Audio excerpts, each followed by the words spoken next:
안녕하세요. 레서뽕입니다. 오늘은 평소와는 다르게 좀 사담 시간을 가져볼 건데요. 나의 동무 엘라이 아저씨. 키다리 아저씨는 아니고 키는 아주 크지 않지만 저에게 아주 친한 동무가 계십니다. 엘라이 씨라는 거는 제가 비교적 최근에 알게 된 사실이고요. 우리가 사실 알고 지낸 지가 20년이 넘었어요. 그래서 우리가 그간의 이야기와는 전혀 관계없는 주제를 가지고 이야기를 해볼 겁니다. 그래서 오늘 젠틀 펭귄님 모셨습니다.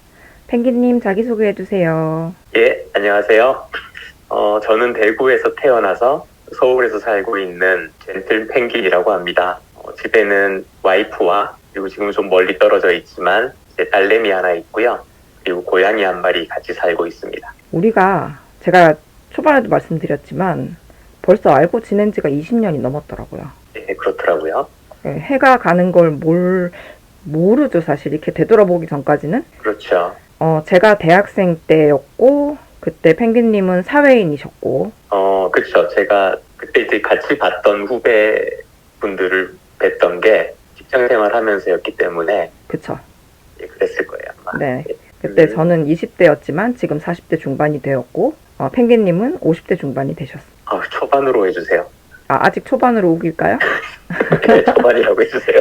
네. 그 경계선이라. 네, 똑같습니다. 저는 그냥 40대 중반이라고 얘기를 하고 다니고 있습니다. 저는 50대 초반의 젠틀 펭귄입니다. 네. 안녕하세요. 네, 반갑습니다. 저희 그저께도 만났잖아요. 만나서 저녁 먹으면서 수다 떨었는데 이게 참 신기한 게 처음에 만났을 때도 이분은 뭔가 좀 다른 느낌이 있다라고 생각했었고 지금도 제가 굉장히 편하고 만나자고 하면은 전혀 거리낌 없이 약속 날짜를 잡을 수 있는 그런 이유 중에 하나로 저희가 아직도 학교 같은 학과 동아리 선후배 사이임에도 불구하고 상호 존대를 하고 있어요. 저는 이 점이 그래도 꽤 크게 작용을 했다고 생각을 하는데 이게 왜냐면 존대를 하는 게 문제가 아니라 존대를 해준다라는 의미가 어떤 의미인지 그런 느낌적 느낌 그런 것들 때문인 것 같은데 구체적으로 그 이유를 설명하실 수가 있나요? 말씀을 그렇게 해주시니까 뭔가 좀 있어 보이게 대답을 해야 될 것 같은데 네, 솔직하게 말씀해 주시면 됩니다. 근데 이제 솔직히 말씀드리면 특별한 의미보다는 그냥 그게 편해요, 저는. 그래서 제가 선배들한테는 반말, 높임말 섞어가면서 이야기하는 경우가 많은데 후배들은 대부분 말을 높여드려요. 편하게 잘 못하겠더라고요. 그래서 편하게 대하는 거냐 아니면 존중해주는 거냐 이 차이를 가지고 이야기하는 것 같기도 한데 실제로 이제 저는 그거보다는 말을 높이는 게 편해요. 그러다 보니까 그냥 높여드리는 건데 운이 좋아서 어떤 관계들을 계속 맺어나가는 데 도움되는 경우도 있는 것 같으니 다행인 것 같습니다. 네, 20년 전에 제가 여쭤봤을 때는 어떻게 대답을 하셨냐면 레서는 내가 반말하면 바로 반말할 것 같아요 라고 했어요. 그것도 나름 이유긴 하죠. 중요한 이유겠네요. 네, 오늘 주제로 제가 엘라이라는 워딩을 잡았는데 엘라이라는 말의 뜻을 원래 알고 계셨어요? 예, 뜻은 알고 있었어요. 이렇게 흔하게 알고 있는 단어가 아니라서. 이제 오래된 건 아니고 1년? 2년 정도 된 것 같은데 예, 그때 왜 알게 됐는지 잘 모르겠지만 어쨌든 그 정도부터 알고 있는 단어였고 이제 이거 녹음한다고 그랬더니 이제 우리 세 가족 토론이 벌어졌어요. 네. 제가 엘라이냐 아니냐. 진짜요? 네, 그래서 와이프는 넌 아니다. 너는 공부도 해야 되고 노력도 필요한 일이다. 이제 그러고 딸내미는 좀 아빠에 대한 신뢰가 좀 더 있다 보니 아빠 정도면 할 수 있을 것 같다, 엘라이라고. 네. 네, 그래서 그냥 결론은 제가 그렇게 대답을 했어요. 내가 편견이 많은 꼰대인 것은 사실이다, 인정한다. 근데 내가 가지고 있는 편견은 인간에 대한 편견이지 성소수자에 대한 편견이 아니다. 그래서 이거는 인간인데 저러니까 싫은 거지. 이게 뭐 남자라고 해서 싫고 여자라고 해서 싫고 혹은 성소수자라고 해서 다른 기준을 가지고 있지는 않다. 그렇게 이야기를 했어요. 네. 근데 그 말엔 동의하더라고요. 네, 그렇죠. 딸내미도 그렇고. 아빠는 인간에 대한 편견은 가득하지만 특별히 성소수자들에 대한 편견은 없는 것 같다. 제가 그때 언제 놀랐냐면 정말 그때는 사실 살짝 머리카락이 서긴 했어요. 그때가 언제였냐면 퀴어 퍼레이드 축제 있었던 날 인스타그램을 봤는데 펭귄님 인스타에 현장 사진이 올라와 있고, 그리고 이제 그때 아래쪽에 멘트가 이들에게 동등한 권리를 이라는 내용의 멘트가 있었어요. 텍스트로. 네. 그래서 제가 그때 마침 버스를 타고 올라가고 있었던 중이었는데, 하마터면 마주칠 뻔했다. 그리고 잘하면 볼 수 있었을 텐데, 그리고 세 번째는 이분이 왜 여기 계시는 거지? 이거였거든요. 그리고 제가 올라가면서 이제 형님 왜 거기 계세요? 라고 했더니 나는 이제 들렀다 가는 길이고 저하고 여우를 위해서 작은 선물을 샀다 라고 대답을 하셔가지고 그때 두 번째 놀랐었어요. 나하고 여우의 관계를 공식적으로 얘기를 한 적이 없는데 이분은 알고 계신다. 이게 무슨 일인가 였었거든요. 예. 답을 드리면 아까 이제 그 말씀하셨잖아요. 우리가 알고 지낸 지 20년이 넘었다. 네. 예. 근데 그 긴 세월 중에 제일 기억이 많이 나면서 진하게 나면서 근데 또 이제 전후 맥락은 전혀 기억 안 나는 일이 두 가지가 있어요. 네. 그게 아마 정자동 쪽이었나 잘 모르겠는데 둘 다 만취해가지고 다트 게임 한 날이 있어요. 그쵸. 예, 아주 만취해서. 정말 옛날이다. 네. 네. 그게 워낙 만취해서 다트 게임 하던 거 말고는 전후 맥락은 전혀 기억이 안 나요. 그쵸. 근데 그 다트 게임 하던 순간은 되게 기억이 나고 두 번째로 기억나는 게 은근히 저한테 힌트를 다 주셨어요. 진짜요? 이거 다트 게임 하던 날이 아니라 그 이후에. 예, 다른 자리에서 밥 먹다가 그냥 뭐 이런저런 얘기 툭툭 던지는데 뭐 거의 대놓고 이야기하는 정도로 말씀을 하셨어요. 그러고는 본인이 기억 못 하더라고. 그쵸. 저는 그냥 아무렇지도 않게 얘기를 하니까. 네. 그리고 이제 그 방금 여우님이라고 말씀하신 분은 사실 아까 제 인스타그램 보고 놀랐다고 하셨는데 네. 사실 제 인스타그램이 1년에 한 번 정도 올라가잖아요, 글이. 그쵸. 1년에 한두 개 네. 올라가잖아요. 주로 이제 어디 경품 받을 때 올리고. 이제 그래서 그러다 보니까 제가 인스타가 친구가 별로 없어요. 네. 근데 그 중에 한 분이고 제가 예전에 그 말씀 드렸잖아요. 제 인스타 타임라인의 90%는 그 당신이 차지하고 있다고. 네네. 그렇죠. 네, 그래서 그 일상생활에 대한 거를 올려주신 것 때문에 이분이구나라고 알게 된 거죠. 그리고 우리 양꼬치집에서 한번 같이 보기도 했고. 그쵸. 그때도 제가 살짝 그냥 같이 사는 동거녀라고 하면서 그냥 뭐 대놓고 친한 척을 많이 했었던 것 같아요. 네.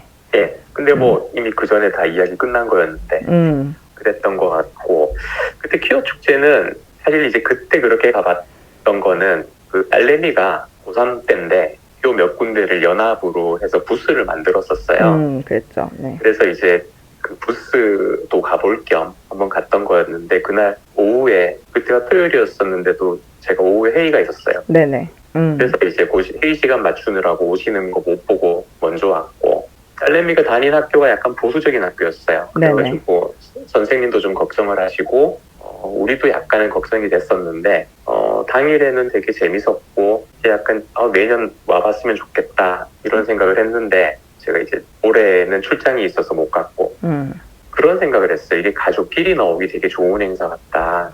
그쵸. 예, 그래서 그 좀 친한 동기들이나 후배들한테는 다음에 가능하면 가족끼리 아니면 우리끼리도 같이 한번 가보자.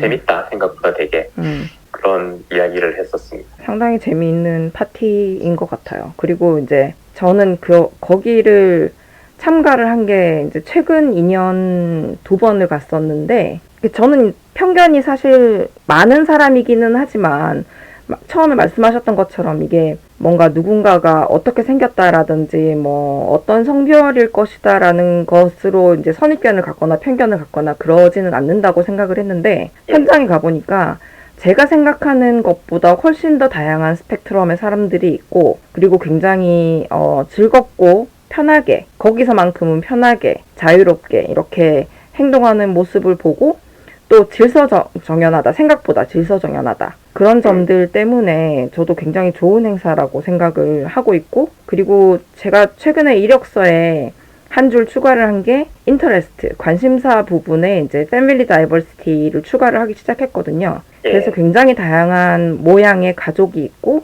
이건 정말 필요한 일이다 라는 생각을 하고 있습니다. 그래서 가족끼리 와보는 것도 좋을 것 같다라는 말씀에 전적으로 동의를 하는 바이고요. 이제 그 행사를 가보면 우리가 직접 가보지 않은 상태에서는 주장이 강한 분들 이야기를 미디어를 통해서 볼 수밖에 없어요. 그쵸. 편하게 이야기하면 실어주질 않으니까. 그쵸.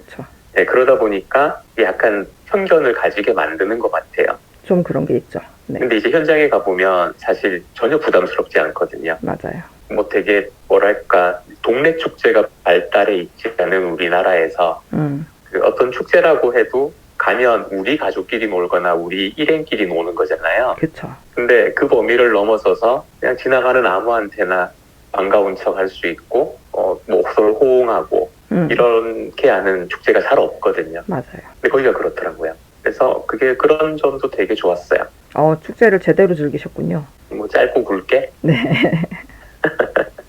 그 이후에 또 제가 한번 깜짝 놀란 적이 있었는데, 그날이 저희 만나기 시작한 지 4주년 되는 날이었는데, 정체를 알 수 없는 백합다발이 왔어요. 네. 그래서 그때, 이거 난 아무한테도 얘기를 한 적이 없는 것 같은데, 웬 꽃다발이 이렇게 라고 했는데, 펭귄님이 보내주셨던 거였는데, 지금 얘기를 해보자면 사실 4주년인 걸 알고 보내시진 않았을 거고, 그쵸. 다른 계기로 네. 보내셨잖아요. 이게 또 얻어 걸린 건데요. 네. 말씀하신 것처럼 4주년 몰랐고 사실 와이프가 보낸 거예요. 네. 그리고 와이프는 지금 이 레서풍님의 여러 가지 사정을 알고 계세요. 네. 알고 계시다는 거 좀 이상하다. 알고 있어요. 네. 근데 와이프가 유기견 보호하는 활동 하시는 분들에 대해서 관심이 되게 많아요.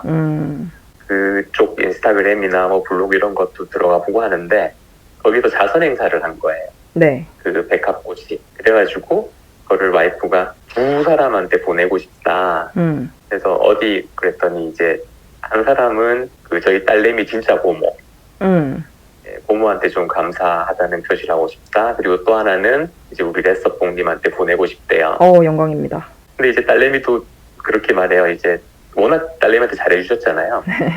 그래서 얼굴 모르는 고모 같다고 이야기를 해요. 그래서 와이프 입장에서는 두 사람의 고모한테 보낸 거죠. 그렇게 된 거였군요. 네. 그게 또 다행히 또 운이 좋아서 네. 4주년 즈음에서 갔다고 하길래 운은 좋은 것 같아요. 네. 덕분에 얻어 걸리는 게 네, 많아요. 저희는 굉장히 축하받은 것 같았고 정말 깜짝 놀랐었고 보낸 사람 이름이 없어서 제가 화원에 전화를 하고 자꾸 난리가 났었던 네, 그런 적이 한 번 있었고 그 이후에도 아마 유기견 보호 행사에서 과일을 또 한번 보내주셨던 적이 있었어요. 그랬을 거예요. 네네네. 예. 그때도 이제 정말 감사했었고, 네. 그래서 뭔가 굉장히 좋은 일을 하면서 생각나서 선물 보내는 사람이 나라는 게 이게 기분이 굉장히 좋더라고요. 그렇게 생각해 주시니 좋네요. 네, 그래서 저도 뭐 어디 이벤트 같은 거는 안 빼먹으려고 노력은 하는데 제가 이게 뭐 관심 있는 사람이 몇 안 되는데 그 중에 한 분이셔서 저는 좀 항상 또 감사하게 생각하고 있다라는 점 꼭 인지해 주시기 바랍니다. 잘 알고 있습니다. 네. 보시다 보면 저도 지금 굉장히 가까이에 있는 사람 중에 하나고 표현을 하기를 저희는 이제 성소수자 이렇게 표현을 하는데 제가 요즘 동네에서 조금 지내다 보니까 소수자라고 불러도 되나? 이런 생각 들 때가 좀 많이 있더라고요. 생각보다 많다. 예. 그래서 저도 사실 오늘 뭐라고 호칭을 해야 되지? 이 고민이 좀 있었어요. 그쵸. 네. 제가 공부하지 않는 엘라이다 보니 요즘은 뭐라고 불러드리는 게 가장 적당한 호칭이지? 했는데 일단은 그냥 성소수자라고 말씀을 드리고 있는데요. 예전에 이제 하버드에서 새로운 재밌는 통계 뭐 이런 것들을 뉴스레터로 일주일에 한 번씩 보내준 적이 있어요. 지금은 없어졌는데 네. 거기서 좀 재밌었던 게 어떤 게 있냐면 생물학적으로 호모섹슈얼이 될 수 있는 비율이 실제로 지금 세상에 존재하는 분들보다 비율이 훨씬 더 높대요. 그렇죠. 꽤 높았다고 들었어요. 근데 그게 사회적인 교육 때문에 이제 그렇게 드러내지 못하게 되고 내가 이성애자구나 이렇게 알게 된다라고 했는데 제가 그때 정확하진 않은데 그 비율이 거의 한 40-50% 됐던 것 같아요. 제 기억에. 근데 이건 뭐 워낙 정확하지 않으니까. 네. 그래서 사실 속수라고 말하기에는 생물학적으로는 소수가 아니다라는. 그쵸. 그게 방금 말씀하신 뭐 주변에 있는 분들이나 그걸 숨기고 살고 계시는 분들이나 이런 분들 이야기와는 좀 걸맞지 않지만 음. 내용이 있었다라는 거는 좀 말씀드리고 싶네요. 그렇죠. 제가 그래서 호칭을 저는 항상 고민을 하거든요. 현실적으로 나는 뭐 이러이러한 사람이야 라고 얘기했을 때 저희들이 흔히 쓰는 말이 성소수자 아니면 퀴어라는 말을 쓰는데 예. 퀴어라는 말 자체가 뭐 특이하고 이상하고 이런 뜻이잖아요. 예. 근데 이게 특이하고 이상한 게 아니라 그냥 다 개성인 거예요. 근데 그렇죠. 사람은 누구나 개성이 있고 개성이 있다라는 걸 가지고 이 사람은 다르다라고 얘기할 수가 없는 상황이다 보니 저도 워딩에 대해서는 항상 고민을 좀 하게 되는 것 같아요. 네, 적당한 워딩을 만들어주는 것도 중요한 것 같아요. 네네, 그쵸. 저는 계속 공식적인 연인은 남자만 만나다가 여우를 만나서 이제 뭔가 연인이라고 부르는 사람이 여자다 보니 레즈비언입니다 라고 얘기를 하고는 있지만 저는 사실 이때까지는 남자들을 만났었고 의외로 또 첫사랑은 여자였고 이러다 보니 굉장히 어릴 때부터 뭔가 사람이 사람 좋아하는데 왜 성별이 중요하지라는 생각을 하고 살았던 것 같아요. 근데 이거를 경험해보지 못한 사람들은 저 사람들은 이상한 사람들이다라고 얘기를 하고 이상하다라는 말을 주로 많이 쓰는 사람들이 많다 보니 이게 성소수자라고 칭하게 된 게 아닌가라는 생각이 좀 들더라고요. 근데 이제 제가 이런 얘기를 주고받으면서 느끼지만 우리가 왜 아직도 절연하지 않고 친하게 지낼 수 있나를 생각을 해보면 펭귄님이 굉장히 생각도 유연하고 받아들이는 데 있어서 좀 거리낌이 없고 굉장히 쿨한 50대다라고 저는 생각을 하고 메모를 남겨놨는데 아니 이것도 다시 제가 또 생각을 해보니까 아니 50대라고 해서 안 쿨하다는 법이 있나? 50대가 되면 안 쿨해지는 뭔가 증상이 생기나? 그런 건 아니란 말이에요. 뭔가 스스로를 지키는 방법이 있으신가요? 근데 사실 그 나이가 영향을 주는 것 같아요. 생각에. 그래서 젊을 때 도대체 선배들이 왜 저러지? 그랬던 것들이 이제는 그 나이가 되니까 그 선배들 입장이 당연스럽게 느껴지고 이 젊은 분들이 이제 거기에 좀 다르게 생각하는 것들이 니들도 커보면 알아라고 속으로는 생각하게 되는 그런 것들이 많아지는 것 같아요. 유연하거나 이게 아니라 아까도 말씀드렸지만 저는 인간들에 대해서 되게 많은 편견을 가지고 있는 50대 꼰대거든요.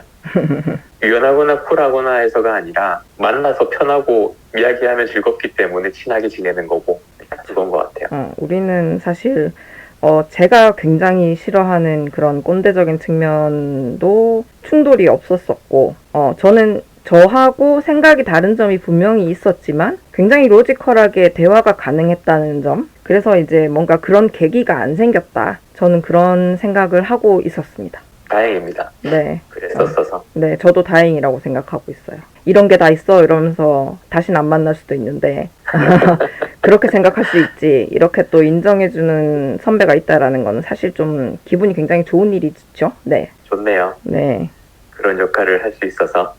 좀 약간 당황스럽게 하고 싶어서 드리는 질문이에요. 네. 네. 사실 저희 첫 만났을 때 20년 전이었고 지금 이제 저희가 이런 종류의 녹음을 해보고 있는데 사실 외모가 별로 안 바뀌셨어요. 철이 안 들어서 그런 거. 피터팬입니다. 네. 다른 후배들을 만나서 이야기를 하거나 처음 알게 된 사람들하고 이야기를 하거나 혹은 이제 앞으로 어떻게 살 건가 이런 생각을 하다 보면 또 가끔 이제 딸내미랑 이야기할 때도 그런 걸 많이 느껴요. 이게 내가 정말 철이 안 들었구나. 나이 든 만큼의 책임감, 나이가 든 만큼의 어떤 포용 이런 것들을 못하고 있구나, 그런 생각을 많이 해요. 그래서 심리적인 원인은 정말 철이 못 들어서 그런 것 같아요. 말씀은 이렇게 하시지만 사실 철이 안 들었다기보다는 제가 이틀 전에 만났을 때는 이 사람 아직 세상에 내가 할 일이 많이 있고 이건 중요한 일이야 라는 사명감을 가지고 있는 게 안 늙게 하는 비결이 아닐까라는 생각을 하기는 했어요. 그건 너무 좋게 표현하신 거예요. 그랬잖아요. 네. 내가 이렇게 머물고 있으면 나 이대로 은퇴해야 될 것 같아서 이제는 좀 움직여야겠어요 라고 얘기를 했을 때 저는 그 생각을 했었던 것 같아요. 뜻은 비슷했으나 그거보다는 훨씬 더 좀 세속적인 표현이었는데 예, 표현을 네. 너무 좋게 해주셨어요. 네, 표현식은 또 다른 법이니까요. 그렇지만 또 그 감사합니다. 내면을 해석하는 거는 또 저의 넓이 아니겠습니까? 다른 데 가서 말할 때는 그런 식으로 말하겠습니다. 아, 좋죠. 아주 좋아하는 동무님을 스튜디오 레서붕에 초대를 해봤습니다. 사실 이런 일이 생길 거라고 몇 년 전만 해도 저는 상상을 못 했었어요. 왜냐면, 우리가 이런 주제로 얘기를 할 수 있다라는 걸 상상을 하지 않았었기 때문에. 그렇지만 이제 스튜디오 레서붕은 주로 저희, 사람들이 말하는 퀴어 친구들이 주로 듣고 있기 때문에 혹시 펭귄님께서도 저의 친구들께 하시고 싶은 말씀이 있다면 남겨주시면 감사하겠습니다. 저는 불과 한 달 전에도 상상을 못했습니다. 그런 말씀을 좀 드리고 싶어요. 우리가 가끔씩은 너무 단어에 의미를 부여한다라는 생각이요. LI라는 말을 쓰잖아요. 네. 우리 가족이 토론을 했다고 말씀을 드렸는데 그래서 찾아봤어요. LI가 뭐냐. 그랬더니 이제 한겨레 신문에서 그런 글이 있더라고요. LIT를 내자. 이걸 읽어보면 이 부분은 제가 좀 보고 읽을게요. 적어왔거든요. 네. 누가 LI인지는 다음 질문에 어떤 답을 하는지에 달려있다. 자신과 비록 다른 결의 삶일지라도 따뜻하게 포용하는 사람이 되길 원합니까? 성소수자를 향한 혐오와 차별은 부당하다고 생각하십니까? 성소수자가 나의 가족이며 이웃이고 동료 시민임을 자연스럽게 받아들이십니까? 만약 이 물음에 모두 고개를 끄덕였다면 축하한다. 당신은 바로 LI다. 그래서 딸내미한테 제가 그랬어요. 이걸 보면서 아빠는 1번은 아니고 2번, 3번은 예스다. 그랬더니 딸내미가 다른 결의 삶이기 때문에 포용 안 하는 거임? 아니면 그냥 인간 전체에 대해 안 하겠다는 거임? 이렇게 물어요. 네. 아빠가 인간 전체에 대한 편견이 심하다는 걸 알고 있으니까. 그래서 제가 대답을 했어요. 아니, 나는 성소수자는 포용의 대상이 아니라고 생각한다. 포용이라는 거는 안 하면 보통인데 하면 칭찬받을 일 같잖아요. 예, 근데 이게 사실 칭찬받을 일이 아니거든요. 그래서 그분들하고 같이 사는 거는 아무 생각 없이 할 수 있는 일이기 때문에 포용이 필요 없고, 그래서 자신과 비록 결이 달라도 따뜻하게 포용하는 사람이 되는 거 별로 의미가 없다고 생각한다. 이제 그렇게 이야기를 했었어요. 근데 이제 이 말씀 드린 이유가 서두에 말씀드렸지만 우리가 어떤 단어에 너무 의미를 부여하는 것 같아요. 제가 이제 집에 있는 고양이를 남들한테 얘기할 때 애묘라고 그래요. 반려묘나 뭐 애완묘 이렇게 안 쓰고. 네. 근데 예전에 어떤 이야기를 하다가 애완견이라고 했더니 어떤 분이 막 분노하시더라고요. 그거는 강아지라는 생명체를 장난감처럼 여기는 거고 딴 데 가서는 반려견이란 말을 써라. 근데 제 입장에서 반려는 와이프한테만 쓰는 말이에요. 딸내미한테 반려딸, 부모님한테 반려부, 반려모 이렇게 안 하거든요. 네. 그리고 또 뭐 역사적으로 보면 애완견의 완자가 완구나 장난감을 의미하는 것도 아니고, 예, 그냥 사전적으로 좋아해서 가까이 두고 귀여워하며 기르는 동물 정도 의미이기도 하고요. 이게 이제 갑자기 애완견은 안 되고 반려견은 된다라고 하면 애완견이라고 하는 사람들이 무안하기도 하지만 또 반감이 생기기도 하거든요. 그렇죠. 그 정확한 단어를 쓰는 건 좋지만 이제 본인들이 정의를 내리고 그거를 강요하는 것들은 좀 부작용이 많은 것 같아요. LI란 말에 대해서 이런 느낌을 가지고 있는 건 아닌데 LI란 말도 아까 말씀드린 저런 LIT를 내자라는 글에 있는 것처럼 어떤 엄격한 기준, 너 이거 돼? 이거 돼? 이거 돼? 그럼 LI야가 아니라 뭐 성소수자들을 이해해야 된다 말아야 된다에 대해서는 좀 이론의 여지가 있지만 이해할 필요 없어 당연한 거야 라고 받아들이는 사람도 있지만 애써 이해하려고 노력하는 사람들도 있거든요. 네. 예, 그런 사람들이 우리가 내린 정의 때문에 소외되거나 혹은 이쪽 길을 오다가 갑자기 돌아가게 만들거나 하는 그런 일이 좀 없었으면 좋겠어요. 약간 좀 우리를 이해해 주지 못하더라도 가장 완벽한 어떤 수준에 이르지 못하더라도 좀 넓게 포용해 주는 그런 거를 많이 했으면 좋겠다 그런 생각이 좀 들었습니다. 네, 역시 크리틱하면서도 굉장히 종교인 같은 그런 그런 넓은 의미의 말씀을 해주셨네요. 네, 의미 있다고 생각합니다. 저도 네, 되돌아 생각해 보면 혹시 이러면서 내가 누군가를 소외를 시키고 있는 건 아닌가라는 생각을 할 때가 자주 있거든요. 그래서 단어에 매몰되지 말아야 한다라는 말씀의 의미를 아주 깊이 이해를 하고 있습니다. 네, 좋은 말씀 감사합니다. 아유, 아닙니다. 어쨌든 그리고 사실 공부하지 않는 LI라 오늘 드린 말씀 중에 뭔가 좀 실수를 했거나 그런 게 있을지도 모르겠어요. 그런 부분이 있으면 양해해 주시고요. 네, 널리 차츰 이해해. 나아지겠습니다. 네, 널리 이해해 주실 겁니다. 네. 네, 오늘 시간 내주셔서 너무 감사하고요. 바쁜 와중에 지금 또 마무리하실 일도 있는데 연말에 이렇게 시간 내주셔서 너무 감사하고 저의 친구들과 이 내용을 나눌 수 있어서 아주 기쁘게 생각합니다. 예, 기회 되면 친구분들도 한번 뵐 수 있으면 좋겠어요. 아유, 너무 좋죠. 네. 감사합니다. 수고하셨습니다. 예, 감사합니다.